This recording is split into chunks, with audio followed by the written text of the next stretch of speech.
안녕하십니까.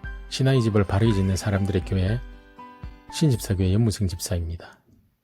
하나님은 아브라함에게 큰 민족을 이루고 복을 주고 이름을 창대하게 하고 아브라함 자체가 복이 될 것이라고 약속하셨고, 아브라함을 축복하는 자를 축복하고 저주하는 자를 저주하고 땅의 모든 민족이 아브라함으로 인해 복을 얻게 될 것이라고 약속하셨습니다. 하나님은 하나님을 잘 믿는 자는 결국 복을 받게 될 것이라는 하나의 모델로 삼기 위해 아브라함을 선택하셨습니다. 그리고 택한 아브라함이 순종으로 반응했을 때 약속하신 복을 주셨습니다. 하나님은 한 번 약속하신 것은 반드시 지키시는 분이십니다. 아브라함은 만민이 복을 받을 수 있는 통로를 제공한 인류사의 아주 중요한 인물이 되었고, 그의 후손인 예수 그리스도를 통해 천하 만민이 복을 받게 되었습니다. 너희는 선지자의 자손이요 또 하나님이 너희 조상과 더불어 세우신 언약의 자손이라.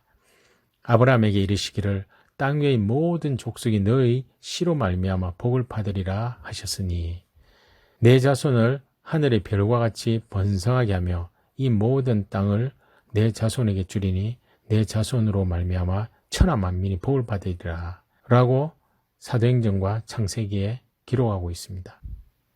구약시대에는 육적인 복을 많이 강조한 듯합니다. 재물, 평안, 건강, 자유, 안전하게 지키심 등. 그러나 예수님은 육적인 복보다는 영적인 복을 더 강조하셨습니다. 하나님이 명령했을 때 아브라함은 이미 갈대 우르에서부터 믿고 순종했습니다. 그리고 아브라함은 육적인 복보다는 자신의 씨를 통해서 구세주가 태어날 것이라는 어마어마한 영적인 복에 집중하고 믿음으로 순종했습니다. 우리 또한 복 중에 가장 큰 복인 예수님을 믿는 복을 은혜의 선물로 공짜로 받았습니다. 2000여 년 전에 이스라엘 땅에 오신 하나님이신 예수님을 지금 믿고 있다는 것이 세상의 어떤 복과도 비교할 수 없습니다. 하나님은 아담에게 약속하신 여자의 후손이 경건하기를 원하셨습니다. 그래서 사탄은 악을 행하는 자는 악을 행하도록 그대로 두었지만 경건한 자들의 대를 끊으려고 부단히 시도했습니다. 사탄이 경건한 후손들에게 집중할 때 하나님은 우상을 만드는 아버지 밑에서 자란 아브라함을 불러내셨습니다. 하나님은 아담이 범죄했을 때 후손을 통해 구세주가 태어날 것을 얘기하시고 경건하게 살기를 주문하셨을 것입니다. 아담 역시 자녀들에게 경건하게 살기를 주문했을 것이고 후손에게도 그랬을 것입니다. 하지만 세월이 흐르면서 사탄의 꾀임에 대부분의 사람이 타락하게 되었습니다. 그래서 하나님은 노아를 통해 죄 많은 인간을 멸망시키시고 소수의 경건한 후손들을 남기셨습니다. 베드로서에 의하면 옛 세상을 용서하지 아니하시고 오직 의를 전파하는 노아와 그 7 식구를 보존하시고 경건하지 아니한 자들의 세상에 홍수를 내리셨다고 기록하고 있습니다.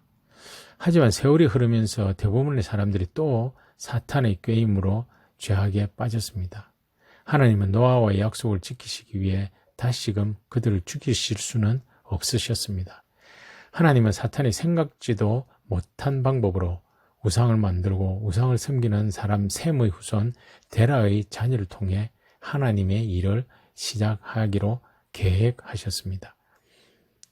여호수아서에 의하면 여호수아가 모든 백성에게 이르되 이스라엘의 하나님 여호와께서 이같이 말씀하시기를 옛적에 너희 조상들 곧 아브라함의 아버지 나홀의 아버지 데라가 강 저쪽에 거주하여 다른 신들을 섬겼으나 라고 기록하고 있습니다. 사탄은 구세주의 후손이 될 만한 통로의 사람들이 죄를 짓도록 했습니다. 그리고 사탄은 아브라함의 후손의 씨를 말리려고 여러 번 시도했습니다. 그러나 하나님은 사탄의 방해에도 하나님의 계획을 차곡차곡 실행하셨습니다.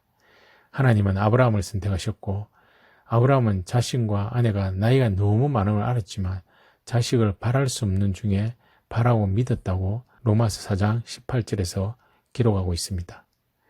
아브라함은 하나님이 약속하신 것은 반드시 지키겠다는 것을 확신했습니다. 하나님은 이러한 아브라함의 믿음을 의로 여기셨습니다. 그리고 그에게 후손을 주셨습니다. 하나님은 아브라함의 자손뿐만 아니라 이방인들도 하나님이 말씀하신 약속을 믿으면 누구나 아브라함으로 말미암아 상속자가 될 수 있다고 선포하셨습니다. 갈라디아서 3장 7절에 의하면 그런즉 믿음으로 말미암은 자들은 아브라함의 자손인 줄 알지어다. 즉 구원자이신 예수를 믿으면 누구든지 하나님의 상속자가 될 수 있다는 것입니다. 그래서 이방인인 우리도 약속하신 것을 지키시는 하나님을 믿음으로 구원을 받아 상속자가 될 수 있습니다. 그에게 의로 여겨졌다 기록된 것은 아브라함만 위한 것이 아니요 의로 여기심을 받을 우리도 위함이니 곧 예수 우리 주를 죽은 자 가운데서 살리신 이를 믿는 자니라 라고 로마서에 기록하고 있습니다.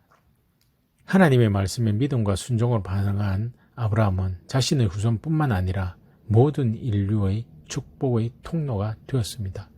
우리도 아브라함과 같이 하나님의 말씀에 믿음으로 반응해서 축복의 통로가 되었으니 예수 그리스도의 이름으로 누구에게나 복을 빌어줄 수 있는 하나님의 자녀가 된 권세를 받은 것입니다. 다음 시간에는 하나님과 사탄과 사람이 영의 세계에서 어떠한 관계로 이루어져 있는지 말씀을 나누겠습니다. 감사합니다.